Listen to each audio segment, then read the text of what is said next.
Hello dear student, स्वागत है आपका हमारे इस यूट्यूब चैनल में जिसका नाम है सक्सेस जोन टेक्निकल क्लासेस। आप यहां पर fitter, Turner, machinist, grinder, welder और इलेक्ट्रिशियन ट्रेड से संबंधित सभी कॉम्पिटिशन एग्जाम की तैयारी कर सकते हैं। साथ ही आप वीक में 5 डेज ऑनलाइन एग्जाम भी दे सकते हैं, जिसकी लिंक डिस्क्रिप्शन बॉक्स में आपको प्रोवाइड कराई गई है। साथ में आप लेथ मशीन पे और भी जितने सारे टॉपिक हैं सारी टॉपिक को आप क्लियर कर सकते हैं। और इलेक्ट्रिशियन ट्रेड से संबंधित भी अगर आप जानकारी चाहते हैं तो आपको डिस्क्रिप्शन बॉक्स में लिंक प्रोवाइड कराई गई है। अगर आपकी कोई फ्रेंड्स या रिलेटिव्स जो इलेक्ट्रिशियन ट्रेड से संबंधित हैं वो भी इस ग्रुप को ज्वाइन कर सकते हैं, इस चैनल को ज्वाइन कर सकते हैं। यदि आप और भी पीडीएफ प्राप्त करना चाहते हैं, आने वाले एग्जाम से संबंधित प्रिपरेशन करना चाहते हैं, तो आपका सक्सेस जोन से जुड़ना सबसे बेस्ट ऑप्शन रहेगा। तो आज हमारा जो टॉपिक रहेगा, आज हमारा टॉपिक लेकर आए हैं हम लेथ बैक गियर मैकेनिज्म से। लेथ बैक गियर मैकेनिज्म कैसे काम करता है ये आज मैं आपको बताऊंगा। इससे पहले आप इसकी पहले वाली वीडियो देखेंगे जहां पर मैंने कौन पुली हेड स्टॉक के बारे में समझाया हुआ है, क्योंकि ये एक चैनल है, channel wise channel, system by system आपकी ये वीडियो चलती है, सिस्टम बाय सिस्टम आपको ये जानकारी प्राप्त होगी। हम जो वीडियो लेकर आ रहे हैं इसमें चेंज गियर हमारा मुख्य रूप से उद्देश्य कि हमको चेंज गियर जो होता है, चूड़ी काटने के लिए जो चेंज गियर रखे जाते हैं, वो चेंज गियर की गणना कैसे की जाती है, तो उसके लिए लेथ मशीन का आपको पूरा सिस्टम समझना पड़ेगा, जिसके लिए आज ये दूसरी वीडियो, पहली वीडियो इसके पहले मैंने प्रोवाइड कराई हुई है। अगर आपने वीडियो को अभी तक लाइक नहीं किया है तो वीडियो को फटाफट लाइक कर दीजिए, और यदि आपने सब्सक्राइब नहीं किया है तो सब्सक्राइब भी कर दीजिए, ताकि आपको और भी नई आने वाली वीडियोस आपको प्राप्त हो सके। शुरुआत करते हैं आज के टॉपिक से। तो आज के टॉपिक में हमारा जो रहेगा लेथ बैक गियर मैकेनिज्म। ये पूरा बैक गियर का एक मैकेनिज्म यहाँ पे बनाया हुआ है। बैक गियर के मैकेनिज्म को समझने से पहले कल वाली वीडियो को एक बार पुनः क्लियर कर लेते हैं कि जो हमारा लेथ मशीन होती है, लेथ मशीन में हमने ये कौन पुली हेड स्टॉक का यहाँ पे फिगर बना के रखा हुआ है। कौन पुली हेड स्टॉक कैसे काम करता है, कौन पुली हेड स्टॉक के बारे में एक बार पुनः चलते हैं। तो ये हमारी मोटर होती है, इस मोटर से हमारी ड्राइविंग मोटर है। जैसे कि आप देख रहे होंगे यहाँ पे मैंने नीचे एक मोनो बना के रखा हुआ है। तो जहां पे मेरा पेन आप देख रहे हैं, ये पेन, ये हमारी ड्राइविंग मोटर है। और इस ड्राइविंग मोटर में शाफ्ट के माध्यम से हम लोग वी पुली को लगाते हैं। वी पुली से वी बेल्ट के माध्यम से हम लोग जो पावर है, पावर को काउंटर शाफ्ट पर लेकर आते हैं। हमारी यहाँ पे काउंटर शाफ्ट हो जाती है, ये हमारी काउंटर शाफ्ट है। इस काउंटर शाफ्ट पर हम लोग पावर को वी बेल्ट के माध्यम से लेकर आते हैं, जो कि काउंटर शाफ्ट के एंड सिरे पर वी पुली लगी हुई होती है। आपकी ये वी पुली सिंगल भी हो सकती है, डबल भी हो सकती है। अभी हम सिर्फ इतना मान के चल रहे हैं कि ये वी पुली सिर्फ कितनी ओनली एक है, सिंगल वी पुली को लेकर चल रहे हैं, क्योंकि सिंगल वी पुली के अकॉर्डिंग मैंने पूरा मैकेनिज्म समझाया है। इनकेस अगर आप डबल वी पुली लगा देते हैं तो डबल वी पुली से जितने स्टेप होते हैं उतनी और गति आपको प्राप्त हो जाती है। तो सिंगल वी पुली के अकॉर्डिंग चलते हैं। आपकी काउंटर शाफ्ट में एक आपकी कौन पुली को मैंने लगाया हुआ, कौन पुली पूरी कंप्लीट कास्टिंग में बनती है, अर्थात कौन पुली के जितने भी आप स्टेप देख रहे हैं ये स्टेप अलग अलग नहीं होते हैं, ये कंप्लीट स्टेप एक कास्टिंग में बनाया जाता है, अर्थात केवल एक ही पार्ट में पूरे ये स्टेप काटे जाते हैं। कौन पुली मुख्य रूप से आपकी कास्ट आयरन की बनाई जाती है, और कौन पुली को स्टेप पुली के नाम से भी जाना जाता है। कौन पुली में हम लोग को काफी सारी गतियां प्राप्त हो जाती है, जितने स्टेप बने होते हैं उतनी हमको गतियां प्राप्त हो जाती हैं।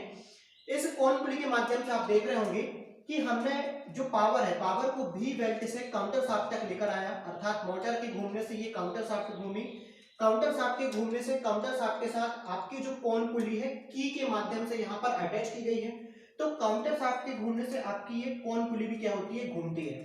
जब आपकी ये कौन पुली घूमने लगती है तो हम लोग जो फ्लैट बेल्ट है, फ्लैट बेल्ट को विभिन्न कौन पे डालकर हम लोग वेराइज स्पीड, विभिन्न गतियां आप लोग क्या कर सकते हैं, प्राप्त कर सकते हैं। जैसे कि हमने एग्जांपल लिया है कि हमने सबसे बड़ी वाली पुली पे भी हमने बेल्ट डाला हुआ है, यहाँ पे सबसे बड़ी वाली पुली पे बेल्ट डाला है, यहाँ पे सबसे छोटी वाली पुली पे बेल्ट डाला हुआ है। तो जब आप बड़ी पुली और छोटी पुली पे बेल्ट डालते हैं तो उससे क्या इफेक्ट पड़ता है कि जो आपकी बड़ी पुली होती है, मान के चलो ये बड़ी पुली है, इस बड़ी पुली का कंप्लीट जो आपका परिमाप है वो लगभग आपका 100 है, और छोटी पुली का परिमाप आपका 25 है। तो बड़ी पुली 4/4 में आपकी डिवाइड हो जाती है, अर्थात 25, 25, 25 और 25 में। कहने का तात्पर्य कि जब ये एक बार घूमेगी तब तक ये कितने बार घूम जाएगी, 4 बार। तो देखेंगे कि आप मोटर अगर एक बार घूम रही है तो काउंटर शाफ्ट कितने बार घूम रही है, आपकी 4 बार घूम रही है। इस हिसाब से हम लोग गति को क्या कर रहे हैं, इंक्रीज कर रहे हैं, गति को क्या कर रहे हैं, बढ़ा रहे हैं। तो आपकी जो पावर है इस काउंटर शाफ्ट के माध्यम से इस पुली में आई, और इस पुली से जो हमारा मुख्य स्पिंडल है, ये हमारा मुख्य स्पिंडल है, आप देख रहे हैं इसको मैंने इसकी पिछली वाली वीडियो में क्लियर किया हुआ है, तो आप पहले डिस्क्रिप्शन बॉक्स में इसकी पहले वाली वीडियो में जरूर जाएं और वहां से इस चीज को क्लियर नोट करें। ये हमारा मुख्य स्पिंडल है, इस मुख्य स्पिंडल पे भी कॉन पुली को लगाया हुआ है। इसके जस्ट विपरीत, जैसे ये कॉन पुली लगी हुई है उसके जस्ट विपरीत फॉर्म में यहाँ पे कॉन पुली को लगाया हुआ है। ये आपकी कॉन पुली है। इन कॉन पुली पे इसके माध्यम से हम लोग फ्लैट बेड के माध्यम से जो आपकी ड्राइव होती है उसको कंप्लीट करते हैं, पावर को ट्रांसमिट करते हैं। परंतु यहाँ पे एक समझने वाली बात यह है कि जिस तरह से यहाँ पे कॉन पुली को काउंटर शाफ्ट से की के माध्यम से अटैच किया हुआ है, मेन स्पिंडल में कॉन पुली को की के माध्यम से अटैच नहीं किया जाता है, जबकि स्पिंडल और कॉन पुली के बीच में बेरिंग को लगाया जाता है। बेरिंग लगाने का उद्देश्य ये होता है कि इसके घूमने से हमारे जब कॉन पुली घूमती है तो कॉन पुली के घूमने से हमारा स्पिंडल नहीं घूमना चाहिए। अर्थात जब कॉन पुली घूमती है, आपका जो स्पिंडल है, स्पिंडल में जो कॉन पुली का आप देख रहे हैं स्टेप जो पुली है, अगर ये स्टेप पुली घूमती है तब आपका स्पिंडल नहीं घूमता है। अब आप बोल रहे होंगे, आप सोच रहे होंगे कि कॉन पुली फिर लगाने का उद्देश्य क्या है कि स्पिंडल नहीं घूम रहा है, तो स्पिंडल घूमता कैसे, उसके लिए मैं आपको बता रहा हूँ। तो आपका इसके माध्यम से ये वाली कॉन पुली आपकी घूमी, इस वाली कॉन पुली के घूमने से, अब ये कॉन पुली घूम रही है आपकी, इस कॉन पुली के घूमने से स्पिंडल नहीं घूम रहा है, तो अब क्या किया जाए, बड़ी पुली जो देख रहे हैं आप, इस बड़ी पुली के अगले थोड़े से भाग में बुल गियर को लगाया जाता है। ये बुल गियर है आपका, कौन सा गियर है, बुल गियर। इस बुल गियर को शाफ्ट के साथ, अर्थात इस बुल गियर को स्पिंडल के साथ की के माध्यम से अटैच किया गया है। किसके साथ अटैच किया गया है, की के माध्यम से। आप देख रहे हैं वाला हिस्सा आपका की है, जिस तरह से ये वाली की अटैच किया था हम लोगों ने, उसी तरह से हमने यहाँ पर भी की के माध्यम से जो बुल गियर है, बुल गियर को क्या किया है, की के माध्यम से स्पिंडल से अटैच किया हुआ है। इनकेस कहने का तात्पर्य यह है कि अगर बुल गियर आपका घूमता है तो ही आपका स्पिंडल घूमेगा, यदि आपका बुल गियर नहीं घूमेगा आपका स्पिंडल नहीं घूमेगा। तो अब आपकी कॉन पुली घूम रही है, बुल गियर अभी शांत है, बुल गियर अभी रुका हुआ है और स्पिंडल भी आपका रुका हुआ है। तो घुमाए कैसे, एक हमारे पास इंगेज पिन होती है, इस इंगेज पिन को बुल गियर से अटैच करते हुए कॉन पुली से हम लोग क्या कर देते हैं, इंगेज कर देते हैं। इस तरह से हम लोग इंगेज कर देते हैं। इसको इंगेज करने से क्या हो जाता है आपका कि ये जो आपकी बड़ी पुली है, बड़ी पुली के माध्यम से जब इसमें ड्राइव आती है पिनियन में, तो पिनियन के कारण आपका ये जो इंगेज पिन है, पिन के कारण आपका ये बुल गियर भी क्या होने लगता है, रोटेट होने लगता है। और बुल गियर के रोटेट होने के कारण आपका स्पिंडल घूमने लगता है, पावर आपकी चक तक आ जाती है, और चक में हम लोग पकड़ते हैं कोई भी जॉब, और इस जॉब को घुमाकर हम लोग क्या करते हैं, एक मशीन में कोई भी टर्निंग प्रोसेस करते हैं। अब ये जो आप देख रहे हैं, इस हिस्से को हटाकर अब मैं इस हिस्से की बात कर रहा हूँ। ये जो आपका स्पिंडल है, ये हमारा स्पिंडल है, ये स्पिंडल है। अब स्पिंडल के पिछले हिस्से की बात करें, जैसे हम लोग ये देख रहे हैं कि हमारा जो स्पिंडल बना हुआ है, सेम टू सेम एक स्पिंडल मैंने यहाँ पे बनाया हुआ है, सेम टू सेम मैंने एक स्पिंडल यहाँ पे बनाया हुआ है। आपको शुरुआत इसको उठाकर लेके जाना है इधर पे, अर्थात ये जो स्पिंडल देख रहे हैं, स्पिंडल का पूरा मैकेनिज्म कहाँ पे बना हुआ है आपका, यहाँ पे बना हुआ है। ये आपका एक प्रकार का स्पिंडल है। अब स्पिंडल पर हम कॉन्सेंट्रेट करते हैं, तो जो हमारा ये स्पिंडल है, स्पिंडल के पिछले हिस्से पर एक बैक गियर शाफ्ट लगी होती है। ये जो आप देख रहे हैं इसको हम लोग बोलते हैं बैक गियर शाफ्ट। ये जो शाफ्ट आप देख रहे हैं इसका नाम क्या हो जाता है आपका, बैक गियर शाफ्ट। ये हमारी बैक गियर शाफ्ट है, ये हमारी कौन सी शाफ्ट है, बैक गियर शाफ्ट है। तब अब क्या करते हैं कि अभी बैक गियर शाफ्ट का जो लीवर है, ये हमारा एक लीवर होता है, इस लीवर को हमने डिसएंगेज स्थिति में रखा हुआ है। डिसएंगेज का मतलब होता है ये शाफ्ट अभी स्पिंडल से कनेक्ट में नहीं है, तो ये शाफ्ट अभी बिल्कुल भी नहीं घूम रही है, स्थिर है। इसका उद्देश्य क्या होता है, बैक गियर का उद्देश्य ये होता है कि जो हमको स्पीड होती है, स्पीड को हमको काफी हद तक कम करना है। स्पीड को हमको काफी हद तक कम करना है, तो हम लोग किसका प्रयोग करते हैं, बैक गियर का प्रयोग करते हैं। और बैक गियर का प्रयोग करने से हम लोग जैसे 4 कॉन पुली हेड स्टॉक का प्रयोग कर रहे हैं, यहाँ पे लिखा हुआ है, आपको इसको नोट भी करना है। बैक गियर का लगाने से अगर 4 स्टेप कॉन पुली है तो 4 प्रत्यक्ष गतियां आपको प्राप्त हो रही हैं। 4 प्रत्यक्ष गतियां कैसे प्राप्त हो रही है आपको, 1 स्पीड, 2 स्पीड, 3 स्पीड और 4 स्पीड। ये 4 आपको प्रत्यक्ष गतियां प्राप्त हो रही हैं। 4 अप्रत्यक्ष गतियां भी प्राप्त होती हैं, कुल 8 गतियां प्राप्त होती हैं। 4 प्रत्यक्ष गतियां प्राप्त होती हैं, 4 अप्रत्यक्ष। 4 प्रत्यक्ष तो यहाँ पे आपकी क्लियर हो गई कि हम लोग क्रमशः फ्लैट बेल्ट को एक दूसरे पे कनेक्ट करके आपस में 4 गतियां प्राप्त कर सकते हैं।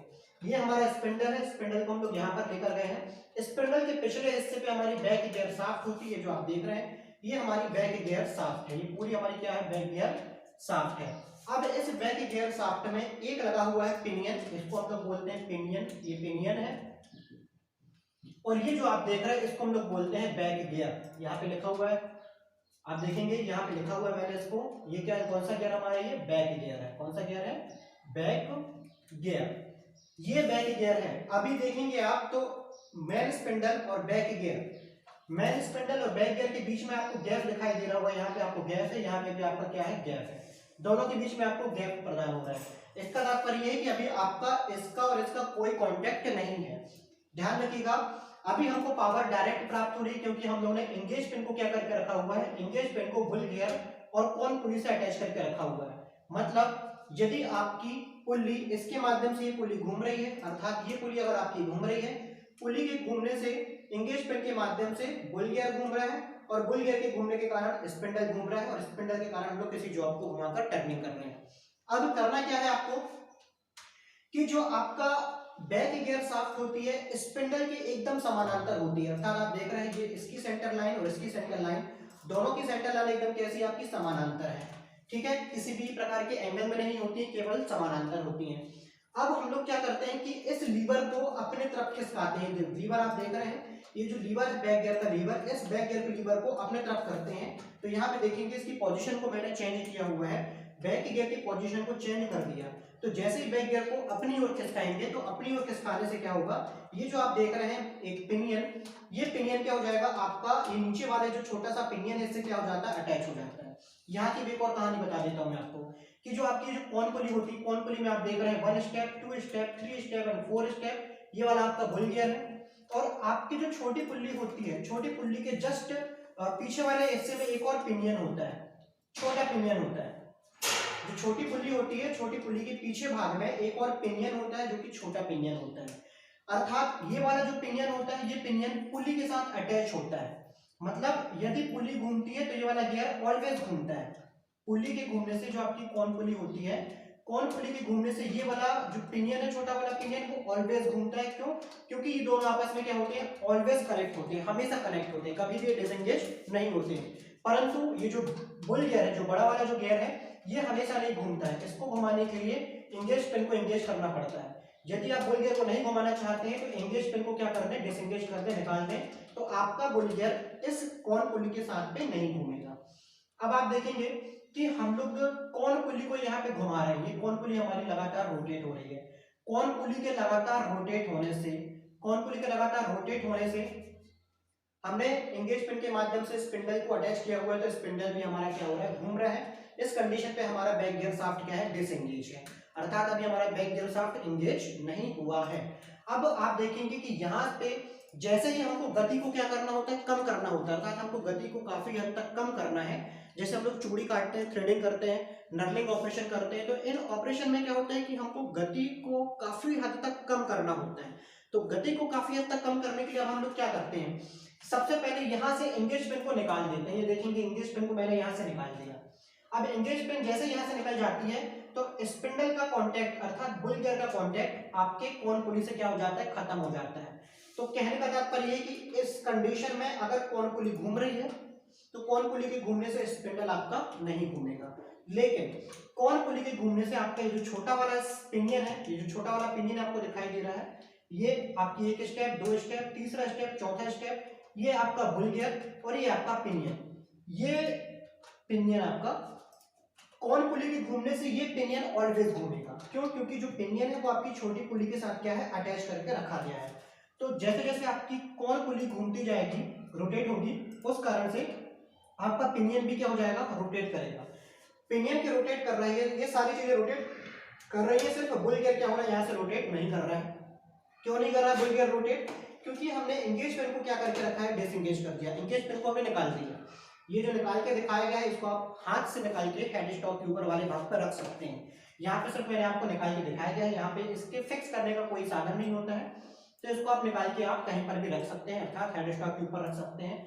इंगेज पिन को हमने डिसएंगेज कर दिया और लीवर को हमने क्या कर लिया, लीवर को हमने इस शाफ्ट से क्या कर दिया, अटैच करवा दिया। पुनः देखेंगे आपकी ये जो कॉन पुली है, ये जो पावर है, पावर कॉन पुली से होते हुए इस छोटे वाले पिनियन में आया। इस पिनियन से जो बड़ा वाला पिनियन अभी डिसएंगेज स्थिति में था, यहाँ पर लीवर को खिसकाने के कारण ये क्या हो जाता है, एंगेज की कंडीशन में हो जाता है। तो देखेंगे आप यहाँ पर क्या हो गए, ये छोटा सा पिनियन और ये बड़ा वाला पिनियन, ये दोनों पिनियन आपस में क्या हो गए, एंगेज हो गए। अब आप देखेंगे कि यहाँ पे छोटा पिनियन है, ये छोटा पिनियन है, और ये वाला पिनियन बड़ा पिनियन है, ये बड़ा पिनियन है। अर्थात ये पिनियन जब घूमेगा इसको घुमाएगा, इसको घुमाने से क्या होगा कि आपका जो छोटा पिनियन है, छोटे पिनियन में दांते ज्यादा होते हैं, अर्थात छोटे पिनियन का जो डाया होता है वो कम होता है, बड़े पिनियन का डाया ज्यादा होता है। यहाँ पे मैंने आपको गियर का रेशो, वेलोसिटी रेशो निकाल के रखा हुआ है। वेलोसिटी के रेशो में आप यहाँ देखेंगे T1 N1 T2 N2, ये दो आपके फार्मूले होते हैं।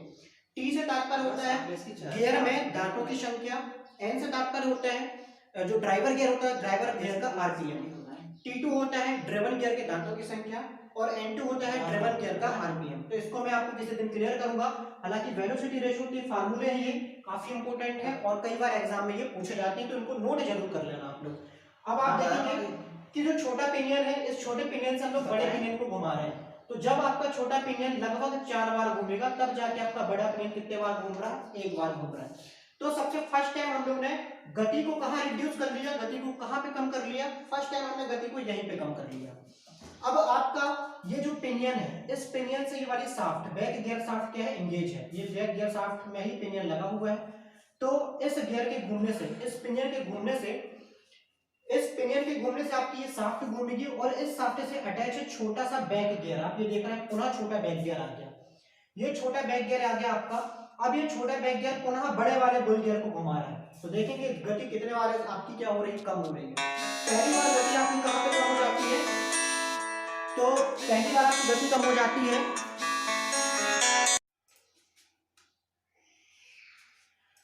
तो आप देख रहे हैं कि गति आपकी कितने बार कम हो गई। गति आपकी पहली बार यहीं पे कम हो गई, कहां से, यहाँ पे आपकी फर्स्ट टाइम गति कम हो गई। क्यों? क्योंकि आपका जो कौन पुली थी, कौन पुली ने आपके इस वाले गियर पिनियन को घुमाया। इस पिनियन, ये छोटा पिनियन था, छोटे पिनियन ने बड़े पिनियन को घुमाया, तो बड़े पिनियन को घुमाने के कारण आपकी पहली बार गति यहाँ पे रिड्यूस हो गई। अब ये बड़ा पिनियन था, इस बड़े पिनियन से, ये जो आप देख रहे हैं बड़ा पिनियन आपका बैक गियर शाफ्ट से एंगेज है। बैक गियर शाफ्ट से एंगेज होने के कारण बैक गियर शाफ्ट में ही आपका एक छोटा सा बैक गियर भी आपका क्या है, एंगेज है। इसके घूमने से ये बड़ा वाला आपका गियर है, बड़े वाले गियर में आपकी गति पहली बार रिड्यूस हुई। जिस गति पे आपका ये वाला पिनियन घूम रहा है उसी गति पे आपकी शाफ्ट घूमेगी और उसी गति पे आपका एक छोटा वाला बैक गियर भी घूमेगा। अर्थात इस वाले बैक गियर की गति और इस वाले बैक गियर, इस वाले पिनियन की गति क्या हो जाएगी, सेम हो जाएगी। परंतु इसमें दांतों की संख्या ज्यादा है, इसमें दांतों की संख्या कम है। आरपीएम दोनों के क्या हो जाएंगे, सेम हो जाएंगे, क्योंकि दोनों एक ही शाफ्ट पर क्या है, अटैच है। अब आपका यहाँ पे छोटा सा बैक गियर हो गया और इस छोटे से बैक गियर ने बड़े वाले बुल गियर को क्या कर दिया, अटैच कर दिया। तो पुनः हमारी गति क्या हो जाएगी, सेकंड टाइम यहाँ पे क्या हो जाएगी, रिड्यूस हो जाएगी, कम हो जाएगी। कैसे? क्योंकि ये पुनः छोटा सा हमारा गियर है और इसने बड़े वाले गियर को घुमाया, तो यहाँ पे पुनः हमारी क्या हो जाएगी, स्पीड रिड्यूस हो जाएगी, अर्थात कम हो जाएगी। अब यहाँ पे जब हमारा ये आपका जो बुल गियर है, बुल गियर घूमने लगा, तो चूंकि बुल गियर चाबी के माध्यम से किसके साथ अटैच है, हमारा स्पिंडल के साथ अटैच है। बुल गियर हमारा किसके साथ अटैच है, की के माध्यम से स्पिंडल के साथ अटैच है। तो बुल गियर भी आपका स्पीड, कम स्पीड में घूमने लगा और आपका स्पिंडल भी आपका क्या होने लगा, घूमने लगा। तब इस कंडीशन में हमको क्या करना चाहिए, इस कंडीशन हमको ये जो एंगेज पिन है इसको निकाल के रखना चाहिए, जबकि हमने यहाँ पे एंगेज पिन को क्या करके रखा हुआ है, एंगेज करके रखा हुआ है। तो ये हमारी एक एंगेज पिन होती है, जिसको निकालने के कारण, इसको निकालने के कारण आपका जो बुल गियर है वो कौन पुली से क्या हो जाता है, डिसएंगेज हो जाता है। एक बार फिर से समझा देता हूं मैं आपको, पूरा सिस्टम एक बार पुनः समझा देता हूं मैं आपको, एक बार पुनः देख लीजिए फटाफट। ये हमारी मोटर में हमारी ये छोटी सी वी पुली, इस वी पुली के माध्यम से हम लोग पावर को लेकर आए कहां पर, काउंटर शाफ्ट में। ये हमारी काउंटर शाफ्ट है, काउंटर शाफ्ट पे हम लोग ने कौन पुली को अटैच किया, की के माध्यम से। की के माध्यम से अटैच होने के कारण शाफ्ट के घूमने से आपकी कौन पुली घूमेगी। कौन पुली से हम लोग पावर को लेकर आए कहां पे, स्पिंडल पर स्थित कौन पुली पे। स्पिंडल पर जो कौन पुली स्थित है उस कौन पुली पर हम लोग पावर को लेकर आए। अब इस कौन पुली के घूमने से आपका स्पिंडल नहीं घूमेगा, क्योंकि आपका जो कौन पुली है, जो स्पिंडल है, दोनों क्या हो जाएंगे, बेरिंग के माध्यम से अटैच है। तो अब ये स्पिंडल कैसे घूमेगा, इस कौन पुली से हम लोग ने अंत में जाके बुल गियर को क्या किया हुआ है, लगाया हुआ है। ये हमारा बुल गियर चाबी के माध्यम से स्पिंडल से अटैच है। बुल गियर जो है हमारा की के माध्यम से क्या है, स्पिंडल से अटैच है। अब इस कौन पुली पे और बुल गियर, इन दोनों को एंगेज करने के लिए हम लोगों ने एक एंगेज पिन को यहाँ पे ऐसे अंदर को कर दिया। तो आपकी ये जो कौन पुली घूम रही, कौन पुली की घूमने के कारण आपकी ये वाला बुल गियर भी घूमेगा और बुल गियर के घूमने के कारण आपका स्पिंडल घूमेगा। आपके स्पिंडल को मैंने यहाँ पे बनाया हुआ है, ये हमारा स्पिंडल है, आप देख रहे हैं स्पिंडल है। स्पिंडल की एक्सेस के समानांतर पीछे की तरफ एक दूसरा शाफ्ट होती है जिसे हम लोग बोलते हैं बैक गियर शाफ्ट। इस शाफ्ट का नाम है बैक गियर शाफ्ट। ये शाफ्ट बैक गियर। इस बैक गियर शाफ्ट में एक बड़ा पिनियन और एक छोटा पिनियन होता है। बड़ा पिनियन पिनियन ही कहलाता है, छोटा पिनियन बैक गियर कहलाता है, जिसे हम लोग बोलते हैं बैक गियर। ये छोटा पिनियन हमारा क्या हो जाएगा, बैक गियर हो जाएगा, और ये पूरी शाफ्ट हो जाएगी हमारी बैक गियर शाफ्ट। अब आप देखेंगे कि हम लोग ने क्या है, इंगेज पेन को पहले से इंगेज करके रखा हुआ है। इंगेज करने के कारण हम लोग ने अभी जो आपकी बैक गियर शाफ्ट थी इसको डिसएंगेज करके रखा हुआ है। डिसएंगेज होने के कारण यहाँ पे भी गैप है, यहाँ पे भी गैप है, मतलब ये पिनियन इससे अटैच नहीं है और बैक गियर आपका बुल गियर से अटैच नहीं है। अब हमको क्या करना है कि हमको गति को कम करना है, गति को रिड्यूस करना है। तो हम लोग इस इंगेज पेन को क्या करने के निकाल देंगे। देखेंगे हम लोग यहाँ से इंगेज पेन को क्या कर दिया है, निकाल दिया है। इंगेज पेन को निकालने के कारण आपका जो बुल गियर है, ये आपका जो बुल गियर है, बुल गियर का कॉर्न पुली से संबंध क्या हो जाता है, खत्म हो जाता है, अर्थात बुल गियर अलग हो जाता है, कॉर्न पुली अलग हो जाती है। अब आपकी कॉर्न पुली घूम रही है किस माध्यम से, इसके माध्यम से कॉर्न पुली लगातार घूम रही है। आप बेल्ट को कहीं पर भी रख सकते हो, आप चाहे तो बेल्ट को 1 पे रखें, 2 पे रखें, 3 पे रखें, 4 पे रखें, ये डिपेंड करता है आपकी स्पीड के अकॉर्डिंग, आप कितनी स्पीड चाहते हैं। तो जैसे जैसे आपने यहाँ पे रखा हुआ है, इसके घूमने से आपकी कॉर्न पुली तो घूम रही है परंतु बुल गियर नहीं घूम रहा है। कॉर्न पुली के साथ अटैच होकर एक छोटा सा पिनियन होता है, ये छोटा पिनियन है। ये छोटा पिनियन ऑलवेज आपकी पुली से क्या होता है, अटैच होता है। छोटा पिनियन ऑलवेज क्या है, पुली के साथ अटैच है, कभी भी छोटा पिनियन पुली से अलग नहीं होता है। अब आपका ये छोटा पिनियन अटैच है, तो कॉर्न पुली के घूमने के कारण ये आपका पिनियन घूम रहा है। हम लोग ने क्या कर दिया है, हम लोग ने बैक गियर शाफ्ट को जो पहले डिसएंगेज था अपने तरफ खींच के क्या कर दिया है, इंगेज कर दिया है। इंगेज करने से ये बड़ा वाला पिनियन छोटे वाले पिनियन से क्या हो गया, अटैच हो गया। अब आपका ये छोटा वाला पिनियन बड़े पिनियन को घुमाएगा, पहली बार स्पीड यहाँ पे कम हो जाएगी। बड़े वाले पिनियन के घूमने से आपकी बैक गियर शाफ्ट घूमेगी, बैक गियर के साथ घूमने से आपका बैक गियर घूमेगा। बैक गियर आपका पुनः छोटा हो जाता है और छोटा बैक गियर पुनः बड़े वाले बुल गियर से अटैच हो जाता है। और यहाँ पे क्या होता है, बुल गियर को क्या करता है, घुमाता है। बुल गियर स्पिंडल को चाबी के माध्यम से अटैच किया गया है, इस कारण से आपके बुल गियर के घूमने से आपका स्पिंडल घूमता है। तो इस तरह से हम लोग क्या करते हैं, गतियों को रिड्यूस कर सकते हैं। अब आप यहाँ पे लिखा होगा बैक गियर लगाने से 4 स्टेप कॉर्न पुली, अगर ये 3 स्टेप होती है तो 3 की बात करेंगे, फिलहाल 4 स्टेप कॉर्न पुली ली हुई है। तो 4 स्टेप कॉर्न पुली में 4 प्रत्यक्ष गतियां तथा 4 अप्रत्यक्ष गतियां प्राप्त होती हैं। कुल कितनी गतियां प्राप्त होती हैं, 8। ध्यान दीजिएगा, ये क्वेश्चन कई बार एग्जाम में पूछा जा चुका है। 4 प्रत्यक्ष गतियां और 4 अप्रत्यक्ष गतियां प्राप्त होती हैं। यदि बात की जाती है 3 कॉर्न पुली हेड स्टॉक की बात की जाती है तो 3 प्रत्यक्ष गतियां, 3 अप्रत्यक्ष गतियां, कुल 6 गतियां प्राप्त होती हैं। यदि 5 कॉर्न पुली की बात करें तो 5 प्रत्यक्ष गतियां, 5 अप्रत्यक्ष गतियां प्राप्त होती हैं। तो यहाँ से हमारा बैक गियर मैकेनिज्म का क्लियर सिस्टम कंप्लीट होता है। इसके पश्चात हम टम्बलर गियर की वीडियो आपके सामने लेकर आएंगे। तो टम्बलर गियर का आपको देखना पड़ेगा, क्योंकि टम्बलर गियर के माध्यम से ही, टम्बलर गियर यूनिट के माध्यम से ही जो पावर होती है, पावर लीड स्क्रू और फीड शाफ्ट तक जाती है। वो कैसे जाती है आपको अगले वीडियो में बताते हैं। अगर आपको ये वीडियो पसंद आई है तो वीडियो को लाइक जरूर करें और वीडियो को सब्सक्राइब कर दें यदि आपने सब्सक्राइब नहीं किया हुआ है तो। इसके साथ धन्यवाद सभी।